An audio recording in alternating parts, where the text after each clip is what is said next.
Welcome back to Team Talk, ESPN Radio 1017, The Team. We've got Game 2 of the Dodger doubleheader coming up later, but joining us now is the head coach for the Charlotte Hornets, James Borrego, who was born in this here town, Albuquerque, New Mexico, and raised here. And we're all very proud of you, James. I got to ask you, we're going to get to your high school memories at the Albuquerque Academy, but just growing up in Albuquerque, starting to play basketball and sports, what are some of your memories, Coach?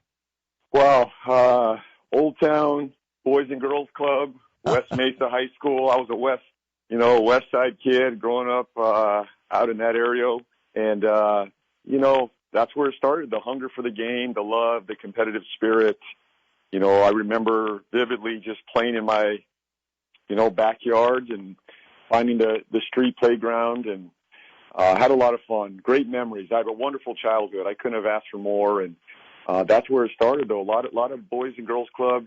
Before I got to middle school, obviously at Albuquerque Academy, but a lot of fun, a lot of great memories. It's a wonderful, wonderful city. I miss it. I love it. It'll always be home to me, but some great memories along the way. Love it. Yeah, the Old Town Boys and Girls Club on Rio Grande Mountain. I hope it's still there. It's still being used as a fitness facility. So, yeah, they're keeping it alive, James, because that even goes back to when I was growing up. We were playing down there. But from those days, you moved into playing for the immortal Mike Brown and Albuquerque Academy, couple of state tournaments. By the way, I talked to the Browns earlier today. They said Papa Brown doesn't miss a game, and he's pulling for you each and every night, James. Yeah, he's wonderful, man. I wouldn't be here today without him. His support, his love, his friendship, his mentorship. Just a wonderful man and a family that embraced me, took me in. They knew nothing about me, and we just grew, as player, coach, but also, father figure. And he's meant so much to me and his entire family. But what a great run for him! What he's done for that entire state, basketball, high school basketball in our great state of New Mexico. It's just phenomenal. So. Think of him often. A lot of my principles and values came from my time with him and, other coaches as well, but he had a major impact on my life. We're talking to James Borrego, the head coach for the Charlotte Hornets right now, certainly in the playoff mix. We'll get to that in a second, James. But a couple of state championships at Albuquerque Academy. You went to the University of San Diego to play college hoops and made an NCAA tournament there, too. So, you were used to winning, huh? Well, it started early. The standard was high at Academy. That standard was high. When I got there, they were winning state titles by the time I got there, and the expectations were high, and I didn't want to let them down. That was the level. We always, got to the title game, and unfortunately we lost our last two, and those still sit with me today. It's even tough to think about those losses, but I have great memories of a number of wins. The standard was high, obviously, and going to, University of San Diego and having some success there. It's a great program and great conference. Obviously, Gonzaga's leading the way there, but learned a lot under Brad Holland there. I thought I was going to get into college coaching. That's kind of where my path was headed. And, life turned quickly when I got the opportunity to join the San Antonio Spurs. And life has never been the same since. But a lot of that started back to my roots in Albuquerque with Coach Mike Brown, John Wisnett, and continued with Brad Holland at the University of San Diego. It's great hearing those stories and those names, James. So, yeah, you went into coaching there at the University of San Diego, but then you started in 2003 as the assistant video coordinator for the San Antonio Spurs and ended up coaching about 15 years with Greg Popovich, Coach.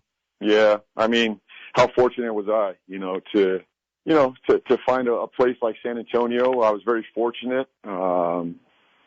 Things just fell my direction, and small opening, led me into the doors of San Antonio, and, my life changed forever to learn under the leadership and coaching tree of Greg Popovich and Mike Budenholzer and Don Newman, Brett Brown, PJ Carlissimo, and then you add the players I was around, it was a very similar standard there. Obviously, different programs, and it's a professional program, but, the standard, just like at Academy, was to win it all every single year. The standard was at San Antonio was to win it all every single year.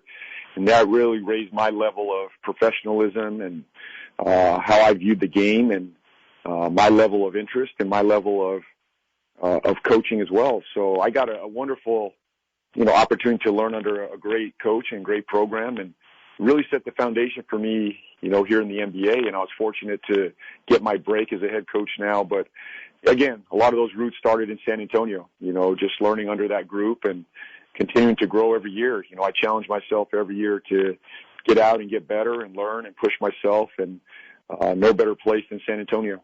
We're talking with James Borrego, Albuquerque's own James Borrego, the head coach for the Charlotte Hornets. And James, you're coming up on the 3-year anniversary of being named the head coach for the Charlotte Hornets. That was on May 10th, 2018, and we're coming up on that 3 years. But right now you're in the mix of an unbelievable run here this season with your Charlotte Hornets team, despite a variety of injuries, and no excuses from you guys. You're continuing to battle. I know tonight you're at Detroit, and then there's 7 games after that, 5 of which are at home.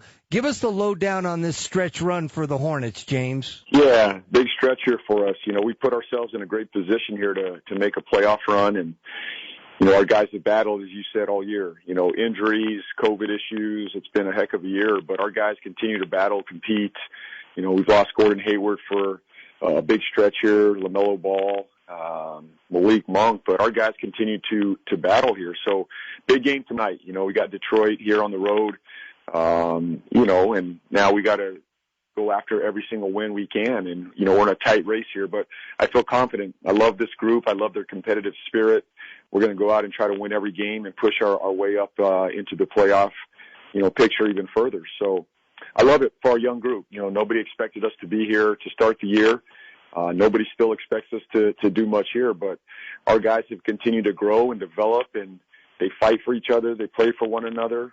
It's a very unselfish group, and it's very good that, that we got LaMelo back last few games. We got Malik Monk back. I don't know if we'll get Gordon Hayward back, but I know the group that steps on the floor tomorrow night is going to compete and play hard and play together. And what about Terry Rozier out of Louisville? Yeah. Boy, oh boy, James, an appreciation for him, huh? Unbelievable. Shows up every night, plays every night. He's given us, his heart and soul all season, and he's made huge shots. I'm so proud of his growth from, when we got him last year. Not too many people thought highly of the signing. We had just lost Kemba Walker, and it was a tough time for, a lot of Hornet fans. But Terry's come in and played exceptionally well. He's played himself into an elite level as a shooter, as a scorer. I trust him. I love his game. He plays so hard. He's a competitor. He brings it every single night. So we won't be where we're at today without him. With guys being out, he has stepped up in big ways, defensively, offensively, as a leader. He's come a long way, and extremely proud of him. And it's a credit to our program and the development program. Our coaches spend a lot of time with these young men and trying to get them better, and he's embraced it, and he's put the work in, and he deserves the credit for that. Well, 2 other guys on the roster are guys that Lobos fans, James, are very familiar with. They're the Martin brothers that played at Nevada, Cody Martin and Caleb Martin. I know Cody is nursing an injury right now, but it's kind of interesting. You're looking at the stats and the games they've played and the points and stuff. They almost mirror each other like they do as twins. And what do you see in them that you just like having them around you guys? We love their competitive spirit. We drafted Cody, and we saw the tenacity, the defense, the size, the versatility. Obviously we like to play, longer wings with some versatility out there defensively, and those guys fit that mold. And we're fortunate to have both of them, not only one of them, but we get both of them. So I'm doing a much better job though right now, recognizing who's who. I've done much better this year. So. They try to get me, but I'm on to them now, so I'm pretty good there. They've been great as competitors, professionals. They bring it every single night, every day. They're only getting better. I'm sure Lobo fans threw a few jabs at them in their day in that pit. I know that. So they're that type of player. I'm sure they got under the Lobo fan skin, and vice versa. But they're great kids, great competitors. So the owner of the Hornets is Michael Jordan. You talk about like high standards. Of all the greatest of greats in the NBA history, Michael Jordan's there. So what's it like, having him as your quote unquote partner, boss, and having him side by side with you and trying to get these guys to take, that franchise to the next level, man? Yeah, I mean, it's great. It's fantastic. I love it. I love partnering with him. We've grown in our relationship over the last couple of years. Obviously we didn't have one when I took this job. We were just getting to know each other, and I'm just thankful, that he trusts me with his players, his franchise, and he trusts me to help push this organization forward. And I think we're in a great place. It's his leadership. It's his trust in me. And now, between Mitch and I, we've built a really great partnership between Michael, Mitch Kupchak, and myself. We are partners. We're aligned. We talk. We communicate.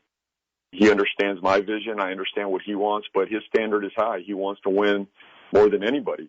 Now, it's a very different role than being a player, and now as an owner, he takes a different seat, a different role. But as you can imagine, the fire's still there. The fire, the passion that made him such a great player, still, is housed in that heart of his. So he wants to win, as bad as anybody. And as I share with him, I want to win with him. I'm in it with him.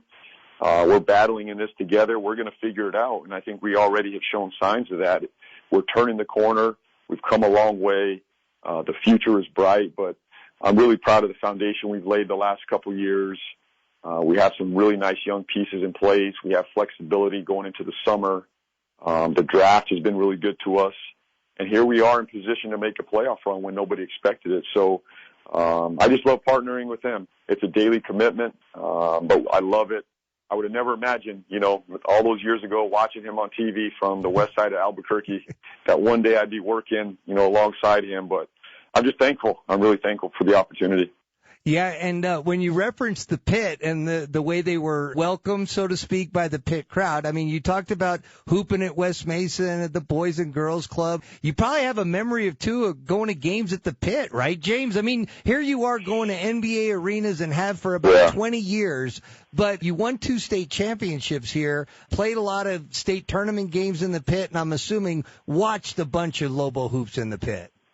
A lot of Lobo hoops. I mean, getting a ticket there was a joy for me. I loved going to every game, and I just wanted to be a Lobo, to be honest with you. When I was a young kid, just hearing the roar of the crowd and watching these players and coaches run up and down that ramp and the vibe in there, the excitement. I could still smell the pit today. I really can. It just gives me goosebumps every time I think about it as a young kid going into that arena and watching these players compete and watching the city and the state get behind them.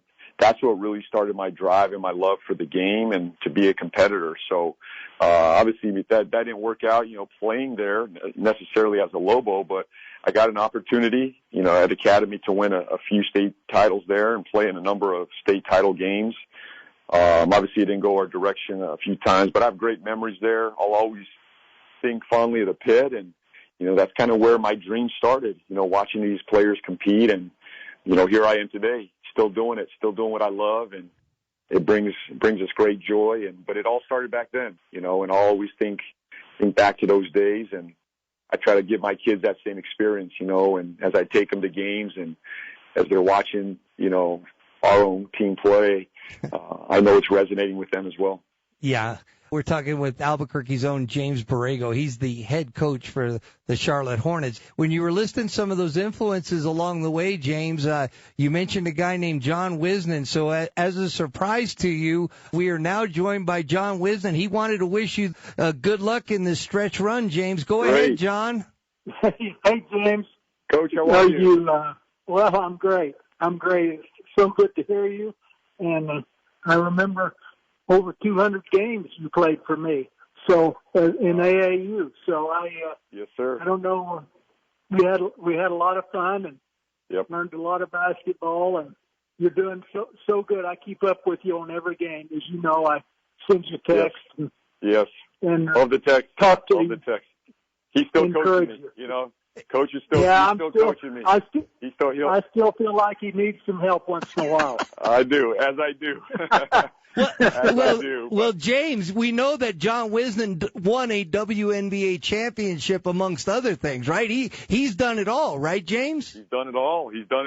You know, every level, the collegiate level, AAU level. That's what I'll always remember. But he continued on to, you know, perform and coach at such a high level in Sacramento, and he's been a great mentor. And you know, he really guided me and started forming a lot of these principles that I still have today. So.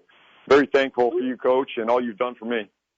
Hey, John, real quick before we let James go, you would take a bunch of kids from this area and go play teams from all across the country, right? New York City, Los Angeles, and James was in the post for you, right? James was like 6'3", playing against Odom and Eldon Brand, and from New York Riverside. We had to play in the same age group, so. From the time they were 12 through 17, we played Kobe Bryant. We were all the guys that ended up in the NBA. And James competed. He was our ace, but we had Josh Karsgaard shooting in threes and Adam Jones running the team. And my son Justin was a backup to fill any spot needed. And they all played their ass off. We did. We guarded. I know that. I know. We gave them hell. As Coach used to say, we gave them hell that night. And we didn't win them all, but, you know, those teams left respecting our group. Every single night they left respecting our group. That's for sure. All right. Any last things, John, before we let Coach get ready for the Detroit Pistons? I'm wanting to make the playoffs. I've been agonizing every time. I know how tough the NBA is. Those guys are such good players. And, you know, you can look at a team like Milwaukee, that they got the Greek freak, and all of a sudden they're a great team. James doesn't have a Greek freak. He has a bunch of good players. The whole NBA is good players, but you get a Greek freak, get you in at the top of the ladder. So he'll get one. You'll get one. You got good people. You got Jordan and people around you that will help you find them. Good luck. Good luck. Sir. Thank you, Coach. John. My son. Appreciate it. Like my adopted son, you know. James is. Thank you. All right. Sir. You wow. took me in. Thank you, Coach. The legend, John Wisden, James. Yes. How about that? Yes. All right. Thank you. Great surprise. That was awesome. Okay, we're sending you New Mexico love. 8 more games in the regular season and on into the postseason. James, thanks for joining us on ESPN Radio here in Albuquerque, Coach Borrego. Appreciate it. Thank you. It was a pleasure. Thank you. You're very welcome. All right, there you go. We've got NBA coaches on Team Talk on ESPN Radio 101.7 The Team. Thanks so much to James Borrego. Thanks to John Wisden for calling in, too. You like to, you know, put a smile on these guys' face, and that certainly, I think, put a smile on James's face having John call in and coach them in AAU. Those stories are amazing. A bunch of New Mexico kids, you know, playing nose to nose with some of the best AAU teams in the country. And James Borrego was part of that team. John Wisden was running those teams. All right, so this is Team Talk. It's ESPN Radio. I want to mention that James Borrego's appearance was on the Daniels Plumbing, Heating, and Air Conditioning Cool Take Hotline. So that'll do it for this segment. When we come back, more Team Talk, ESPN Radio 101.7 The Team.